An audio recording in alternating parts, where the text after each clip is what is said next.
Please note, our next story contains graphic descriptions of gender-based violence. We live in one of the most violent and crime-ridden countries on the planet. You'd think that every effort would be made to ensure we have police capable of meeting that threat. Sadly, the opposite is often true, and the consequences become terrifyingly obvious in the towns and the cities worst affected by crime, places like Mthatha in the Eastern Cape. Claire has a story about a community under siege and 2 police stations leaving them in the lurch.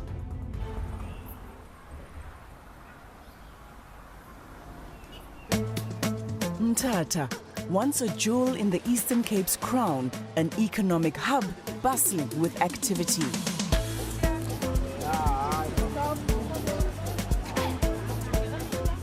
But it's now a city where lawlessness thrives. Ranked among the top 3 of the country's murder capitals, people here are under siege.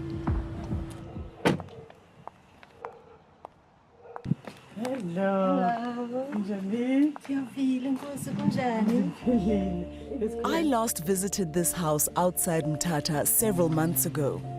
It's where the late 𝗀𝗵𝗶𝘀 used to live, before she was brutally murdered, shot 9 times in this very driveway. Her story caused a national outcry when, months later, her sister, angry at the lack of progress in the investigation, took to social media. She revealed that the prime suspect in the brutal killing was 𝗀𝗵𝗀's former boyfriend, a well-known local businessman. 𝗀𝗵𝗀's aunt, 𝗀𝗵𝗶𝘀, says until those desperate social media posts, police in Mthatha had failed to follow any leads. The whole country started to respond. And we did have high hopes that justice by now should have been served for 𝗀𝗵𝗀𝗀. Amidst the public outcry, the police's top brass, including Minister 𝗀𝗁𝗂𝐶𝗿, descended on Mthatha and 𝗀𝗵𝗀's family. Try to work harder to continue to be on the solid ground. We have had it, which were on the solid ground. He did come to visit us and promises us that they are going to do whatever in their power. So when we were still waiting, we still heard from the national TV that no, the case now is no longer in the province now. It has been taken to national. With the case in the hands of the National Police, there were hopes of a breakthrough, but handing the case to more experienced investigators has proved futile. To date, no arrests have been made and the case has effectively stalled. But, shocking as it is, an unresolved murder is just one more sign of a city left to fend for itself. In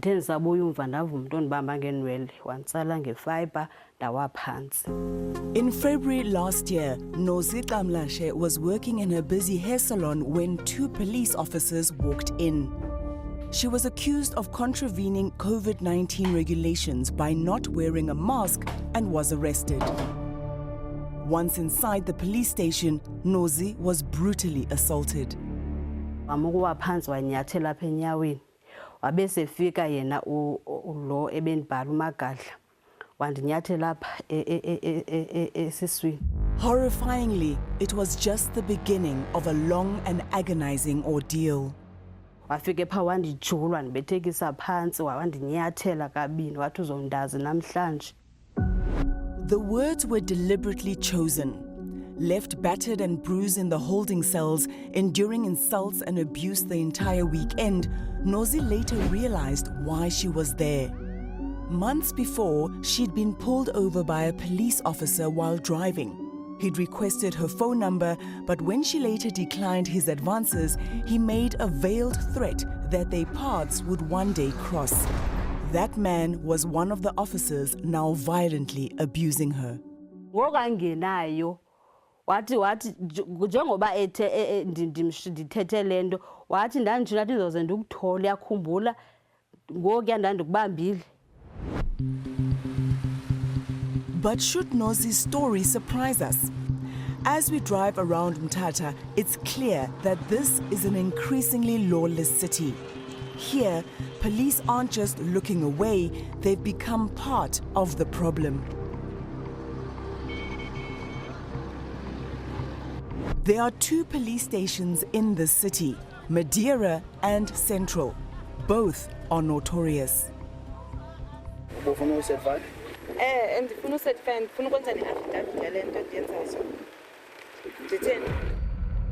We'd been told by residents that corruption is so brazen it happens in plain sight. Our producer went undercover.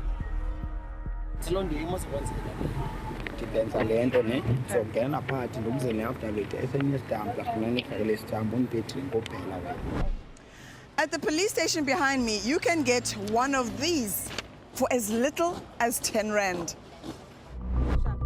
It's an affidavit, a crucial document often used as evidence in court. By law, it must be written in front of a police officer by someone carrying proper identification. Because it's a statement made under oath, it's illegal for police to sign and stamp a blank affidavit. But these middlemen work with officers inside the police station. And within minutes, our producer is able to get a blank affidavit signed and stamped without ever stepping inside the building. So, who should account for this blatant crime?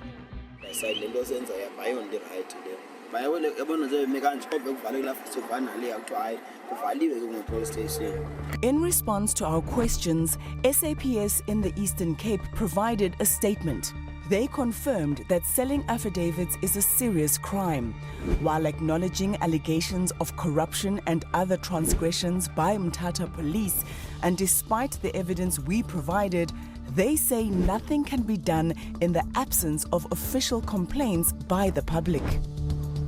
That's cold comfort to those suffering the worst effects of Mthatha's crime wave. People like 𝗀𝗶𝗶𝗶𝗶𝗴𝗶, a survivor of gender-based violence. For 7 years, she'd been abused, raped, and threatened with death by her estranged husband. But police refused to investigate any of her complaints because the man's father was a high-ranking police officer in Mthatha. He often told me, remember my dad is a former police colonel, and he has influence, you know, so the docket would disappear, of which it did disappear last year.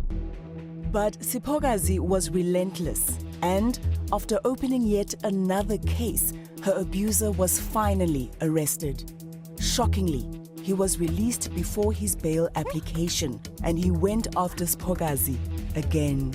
He raped me on my anus, and that was the second rape, which the police station did not record. Did you go report it? Yes, I did. From cases that go uninvestigated to simply refusing to open cases at all, the weight of allegations against both Mthatha police stations is significant. Why do you think that this particular case is challenging for police to come up with results? Oh, I cannot say, because all I heard from the minister, he said this is a complex case. A complex case, or simply a failure to properly investigate in the days following Namhla's murder. According to sources, at the start of the investigation, key eyewitnesses weren't interviewed and police only collected crucial CCTV footage from 2 houses in the neighborhood months later. SAPS in the Eastern Cape, though, say statements have been issued and the public informed where action has been taken against police officers implicated in crimes. But there's little sign of crime being brought under control in Mthatha, or of a change in approach by those tasked with enforcing the law. I-attitude abandinika yona engqeleni bathi wena umangalela ipolisa xa ngunamba bani kutsho umphathi. I am testament of the atrocity that we women face when we go and report at the hands of the police. Thanks for watching.